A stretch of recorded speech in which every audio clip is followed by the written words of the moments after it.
lusot ang may atraso. Ang mga resibong nakalap ngayong hapon, ang inaakala sanang happily ever after, tila naging isang tragic reality forever. Ang isang Nigerian national kasing naninirahan dito sa Pilipinas, sangkot sa sextortion o ang pangingikil ng pera kapalit na hindi nito ipagkakalat ang kanilang maseselang larawan at videos. Ang kanyang biktima, ang kanya mismong dating nobya. At kung akala nyo'y that's all folks na, there's more pa. Ang Nigeria National may iba pa palang tinatrabaho.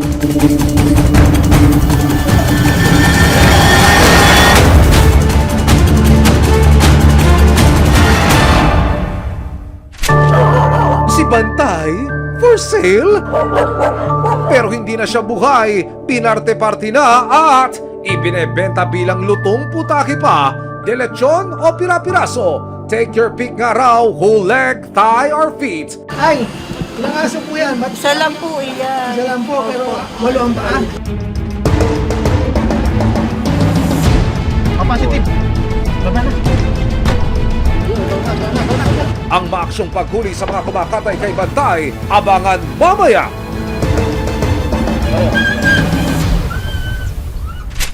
Anumang reklamo, bibigyan tugon. Bawat hinaing at problema, hakanapan ng solusyon.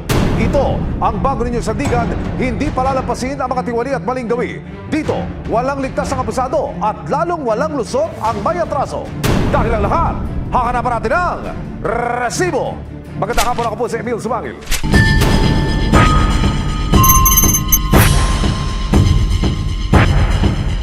Nangingikil di umano ang isang Nigerian national sa Pinay niyang kasintahan kapag hindi raw ito nagbigay ng pera, ikakalat niya ang masesera nilang larawan at video. Pero hindi lang yun, sangkot din daw sa isang scam si Kuya. Aba, sextortionist na, scammer pa!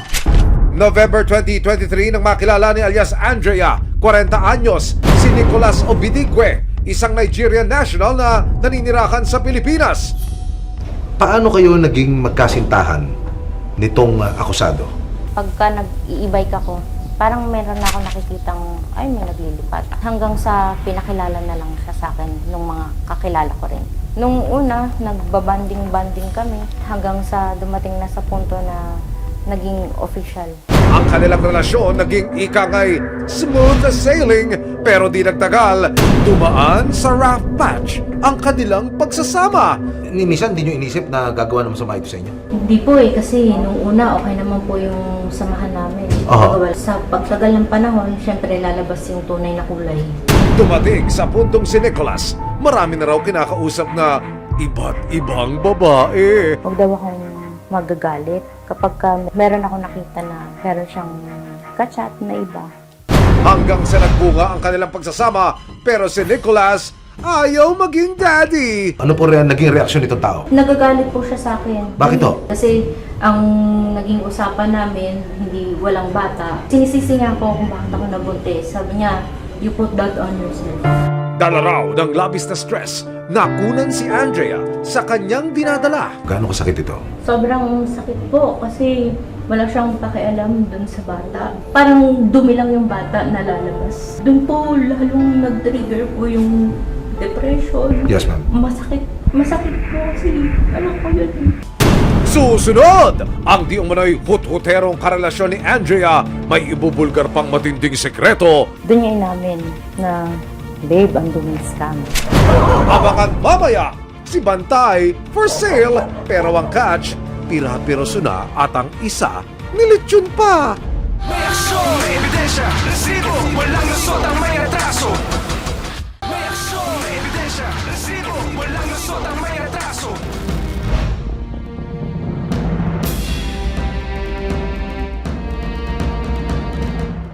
Kalbaryo ang sinapit ni Andrea sa kanyang dating nobyo na isang Nigerian national matapos makunan sa kanyang ipinagbubuntis.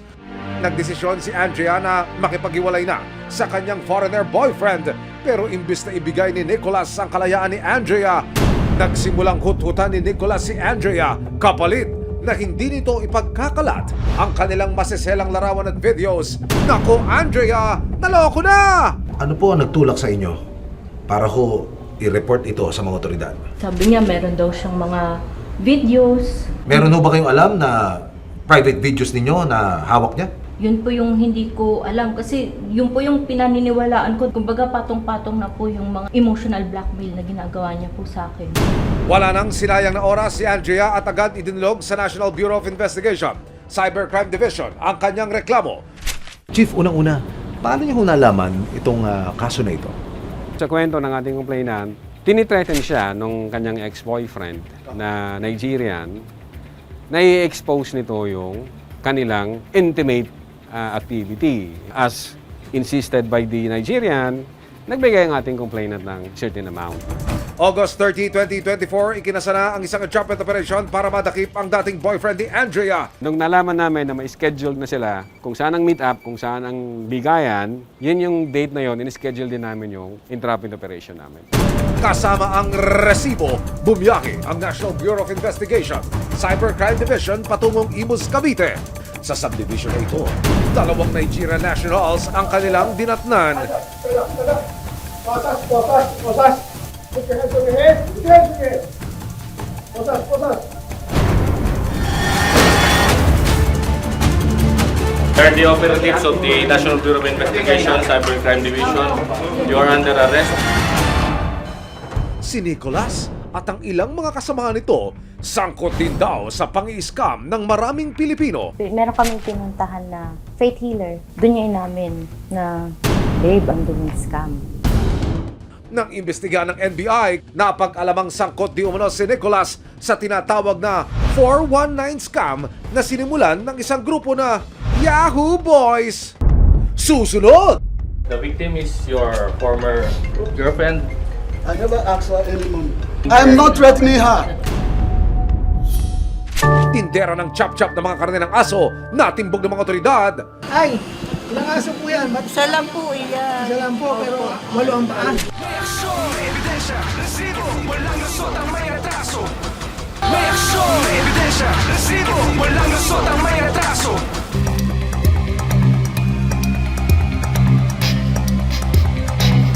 Ang inaakala sanang happily ever after, tila naging isang tragic reality forever. Ang isang Nigerian national kasing naninirahan dito sa Pilipinas, sangkot sa sextortion o ang pangingikil ng pera kapalit na hindi nito ipagkakalat ang kanilang maseselang larawan at videos. Ang kanyang biktima, ang kanya mismong dating nobya. Nang imbestiga ng NBI, napag-alamang sangkot di umano si Nicholas sa tinatawag na 419 scam. Kung naalala nyo, common ito na modo sa Pilipinas. Kunyari, Navy officer. Opo. Yung inassume ng ating perpetrator. At sabi ng perpetrator natin, meron akong isang malaking bag puno ng pera. Na-stack sa customs kasi marami ang processes na kailangan bayaran. Since kulang ako ngayon, baka ikaw, honey, pwede mo munang bayaran pansamantala. Matibay ba ebidensya para i-link itong 2 Nigerian sa scam na yan? Yung element ng creation ng fake account, nando doon. Yung element ng how to build an emotional attachment with the victim, nando doon. Yung element ng how to fabricate stories Opo. in order to solicit more money from the victims, nando doon din. Okay. Itong love scam, romance scam, 419 scam, ito naman yung ipoprocess natin through regular filing. Stand up, stand up. This is the marked money and you have received this because you were asking money from your victim who has complained in our office. Which victim? The victim is your former girlfriend. I never asked her any money. I never asked her any money. Mariing itinanggi ng mga nahuling suspect ang inireklamong extortion ni Andrea. I wonder why she's framing all these things. She is saying that you were threatening I'm her. not threatening her. Itinanggi rin ni Nicholas ang naging relasyon nila ni Andrea. Nothing happened between you two. Nothing, not a relationship whatsoever. No relationship. No in- Pero nang talungin tungkol sa pagbubuntis ni Andrea, Are you aware that she had a miscarriage with her child? Not discouraged. She removed the child according to her. matapos pabulaanan ang relasyon nila ni Andrea noon, ibinunyag ng kaibigan ni Nicholas ang katotohanan. So you're aware that they have a relationship before? Yeah. Are you saying that the woman before that came here, that have a relationship? Yeah, it's his girlfriend before. Naku, nilaglag ka na ng bestie mo, Koya! dinala sa tanggapan ng National Bureau of Investigation, Cybercrime Division o NBI-CCD ang dalawang Nigerian nationals. Muli silang kinapanayam ng resibo sa loob ng tanggapan. I'm a student. I came to study masters. I want to do my masters. I have business. I'm into real estate. Anong business po ba talaga yan, mga sir? Itinatanggi rin ng dalawa ang pagkakasangkot sa sinasabing scam. We're informed that you've been part of a scam. Is that true? No. You never part of a scam. Pero ayon naman kay Andrea, Hindi po sila estudyante, hindi po sila business owners. Nasa ng mga class card kung estudyante siya.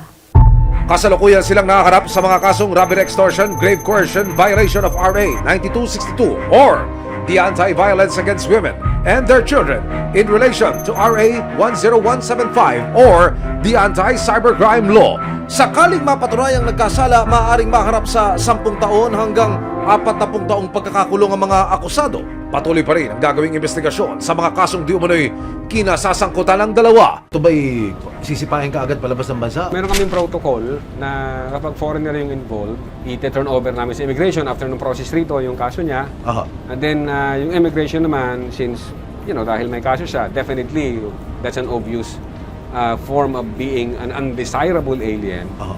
Tatapon na siya sa kanilang kung saan man siya nanggaling. Matapos maaresto ang dating nobyo, malalagay na rin daw sa tahimikang isip ni Andrea, sana'y magsilbi raw itong aral sa mga kapwa Pilipina na maging maingat sa papasuking relasyon, lalong-lalo na sa panahon ngayon. Naamoy ng mga otoridad ang iligal na kalakaran ng pagbebenta ng di umano'y karne ng aso sa Bulacan at Rizal. Dahil dito, mabilis na kumilos sa mga otoridad kasama ang resibo para mahuli ang mga suspect dahil bantay left the room. Ilong, paa, balahibo, tenga, mata. Ilan lang ito sa mga parte ng aso na for sale sa Rizal. Sa Bulacan naman, litsong aso raw ang specialty ng isang grupo ng mga lalaki. Yan ang mga sumbong na natanggap ng Animal Welfare Group na Animal Kingdom Foundation. Patungkol po dito sa operation sa Bulacan, ito ho ay may informant. Paano ho nakarating sa inyo? So na-receive po namin yung specific information na yan sa amin pong hotline. At meron nga daw pong nangangatay ng aso dyan at namimili. Kaya naman po nagpadala na kami kaagad ng tao para mag-validate. Positive po talaga. Napakasakit sa dibdib. Kaya naman itong buwan ng Enero, nagtungo ang CIDG Bulacan Animal Kingdom Foundation at resibo sa isang mabukid na lugar sa Barangay Bambang, Bulacan. Sa unang tingin, parang normal lang ang paligid pero nang pasukin ng mga pulis ang likod bahay, dito na tumambad sa kanilang isang asong katatapos lang litsunin at nakasabit pa sa puno. Kayong dalawa nagtatay ito. Pinakatay ko sa akin. Sa kabilang bahay naman, may mga iyak na nakaagaw ng atensyon ng mga operatiba. Tumambad ang mga nakasakong aso na gumagalaw at umiiyak pa. Dahil caught in the act kayo mga sir, sa presinto na kayo tumakol, magpaliwanag!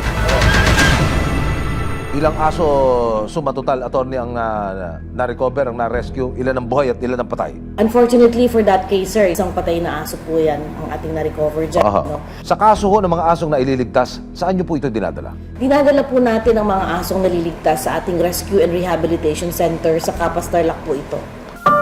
Nakaharap ang dalawang lalaki sa kasong violation of RA 8485 as amended by RA 10631 o ang Animal Welfare Act. Alam naman daw nila na bawal ang pumatay ng aso. Napilitan na lang po sir dahil po hirap nga po ng buhay sa luwahin. Ang alam po namin, doon kami kikita na meron man lang mapambili ng bigas. Kaya po pinatos ko na rin. Wala po kasi ako alam niya, nasama lang po ako. Pero ang trabaho ko talaga contractor. May nakakatawa. Kasalukuyang nakapagpiansa ang dalawang suspect pero patuloy pa rin ang paglilitis sa kanilang mga kaso. Tumako ho tayo doon sa operation na sinagawa ninyo sa bayan naman ng Morong sa Rizal. Ang sistema po nito sa Morong, ulam po yan. Aha. Ulam at saka pag minsan fresh. Dahil sa mga natanggap na report, sunod na pinuntahan ng mga operatiba ng CIDG Rizal at ng Animal Kingdom Foundation ang isang kainan sa Morong Rizal para magsagawa ng test buy. Nanay, makakuha ko ng puso. Gagamitin ko. Convert to yun. Ay, kailangan ka kukuha ng pa. Hindi, buo. Buong. Bawang katay. Abo ba nga? Aso nga. Isang hinihinalang ulo ng aso ang nabili ng mga otoridad nang ipasuri sa National Meat Inspection Service o NMIS. Kumpirmado, ulo nga ng aso ang nabili sa isinagawang test buy ng mga otoridad. Kaya naman itong July 23, 2024, kasama pa rin ang resibo. Ikinasana ng mga otoridad at Animal Kingdom Foundation ng Entrapment Operation.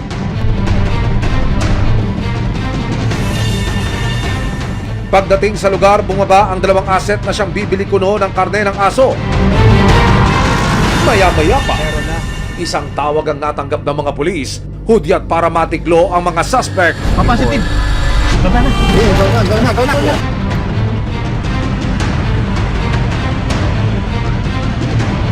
Pagdating sa bahay, nadatnan nila sa isang mesa ang iba't ibang parte ng aso na chinap-chop na. Nang buksan ang isang plastic, tumambad sa kanila ang 8 pirasong paa ng aso. Pero ang ginang, nais pa yatang lumusot. Iisa lang daw ang asong kanilang kinatay kahit na 8 paa ang nakalatag sa mesa. Mutant aso po ba? Yarn? Ay, ilang aso po yan? Isa lang po iyan. Isa lang po, pero 8 ang paa. Ay ano po ito, parang pusang galing ito pa, pero isa lang po iyan. Isang na po ulo. Ina-arrest namin kayo sa paglabag sa RA 10061 po. Kayo po ay may karapatan malayin kulang ibo.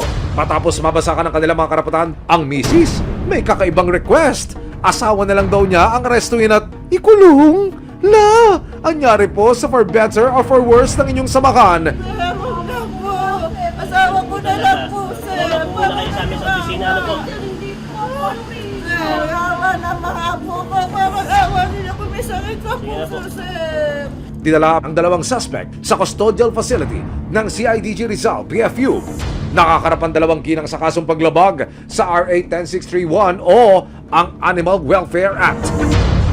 Baka akala ho nila magaang lang ang parusa dyan. Ano ho ba ang parusa? Hindi po ito magaan, ano? Kung namatay po yung aso dahil sa dog meat trade na ginawa nila, pwede po sila, at maramihan ito, no? 3 or more dogs, pwede po silang tawagin mga sindikato. Kaya up to 3 years, pwede po silang makulong. At 250,000 pesos po ang penalty dyan. Kung sila po ay makonvict. Sa kasalukuyan, nakapagpiyansa na rin ang dalawang suspect pero patuloy rin ang pagdinig sa kaso. Makalipas ang mahigit 3 buwan, binisita ng resibo ang Animal Kingdom Foundation Sanctuary sa Capas, Tarlac para makita ang kondisyon ng mga asong nasa gip mula sa mga leksiyonero ng Bulacan. Nakapag-rescue po tayo ng 4 na dogs sa Barangay Bambang, Bulacan, Bulacan. Ngayon po, kasama natin yung 3, si Bambam, si Bart, and si Berry. Pinerform na rin natin yung mga basic na intake protocols. Kinumpleto na natin yung mga vaccines. Makikitang nasa maayos at masigla na silang kalagayan at naghihintay ng pamilya magbibigay sa kanila ng nararapat na pagmamahal at kalinga.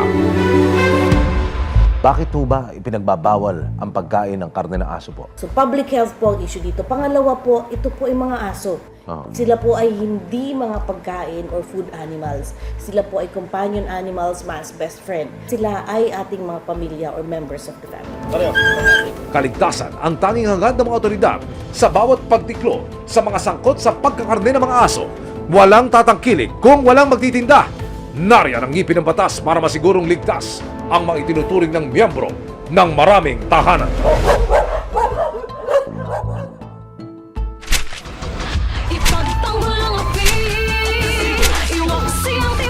Sama-sama nating ituwid ang tiwali at baluktot. Itakwil ang maling gawi at modus na bulong. Walang ligtas ang kabisado at lalong walang lusot ang may atraso. Dahil ang lahat, hakanapan natin ang resibo. Hanggang sa muli, ako po si Emil Subangil. May aksyon, may ebidensya, resibo, walang lusot ang may atraso.